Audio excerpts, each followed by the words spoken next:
The recent podcast appearance of Elon Musk alongside Senator Ted Cruz has ignited a significant debate about government financial operations, particularly regarding what Musk termed magic money computers. During the conversation, Musk claimed that 14 computers at various government agencies, including the Department of Treasury, can seemingly create money from nothing. This provocative statement has drawn attention to broader questions about government spending, monetary policy, and financial accountability. This discussion occurred within a broader context of examining government waste, fraud, and abuse, specifically relating to DOJ's reported findings of $115 billion in potential savings. However, Fortune's analysis suggests this figure may be considerably inflated. Musk drew a stark comparison between government and private sector accounting practices, asserting that if the government were a public company, it would face immediate delisting and its officers would face imprisonment for failing audits. This comparison highlights the different standards applied to public and private sector financial management.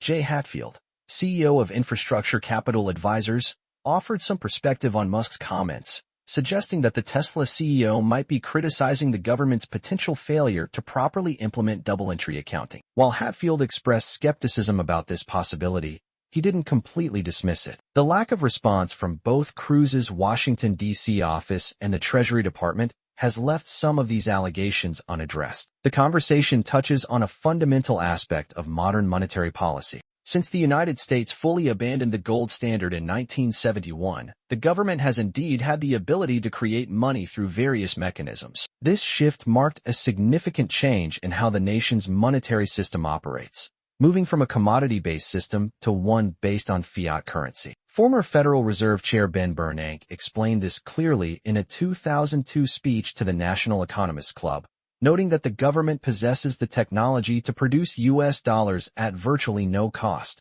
whether through physical printing or electronic means. Bernanke emphasized that while the U.S. dollar's value is based on its limited supply, the government maintains the ability to increase this supply as needed, though doing so can affect the currency's value relative to goods and services. The actual process of money creation is more nuanced than Musk's comments suggest. While the Treasury oversees physical currency production, the Federal Reserve creates money primarily by purchasing assets from commercial banks, which then generate credit through lending. This system creates a multiplier effect in the economy, as banks can lend out portions of their deposits, effectively expanding the money supply. Critics of this system, including former Senator Ron Paul, have raised significant concerns. In his 2009 book, In the Fed, Paul highlighted how the dollar's purchasing power had declined to less than 5 cents of its 1913 value. This dramatic decrease in purchasing power has been a central argument for those who advocate for stricter controls on government monetary policy. David Endelfado,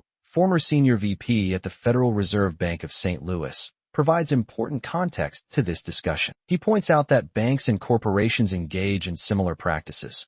Banks create money through lending, and companies like Tesla can issue new shares, effectively diluting existing holdings. Endelfado suggests that Musk's real concern might be about proper auditing and oversight of government agencies rather than the mechanism of money creation itself. The inflation resulting from money creation essentially functions as a form of taxation, known as seigniorage revenue. This concept refers to the purchasing power the government creates through the act of creating new money. However, Endelfado disputes claims about the severity of this impact, particularly Ron Paul's assertion that the government has stolen 95% of the dollar's value. He argues that this perspective fails to account for how the loss in purchasing power has been distributed across numerous entities and generations over time. The potential risks of excessive money creation are well documented historically. The example of post-World War I Germany serves as a cautionary tale, where hyperinflation resulting from excessive money printing to pay war debts contributed significantly to social and political instability,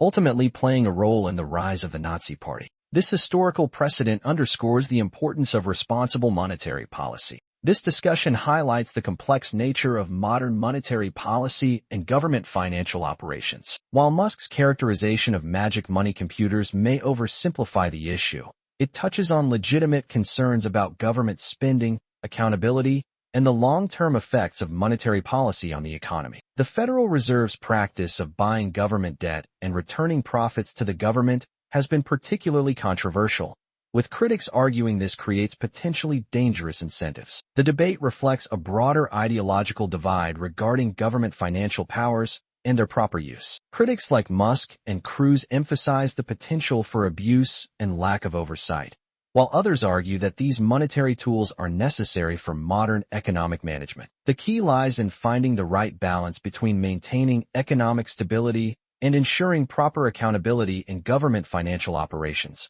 while also considering the long-term implications of monetary policy decisions on future generations.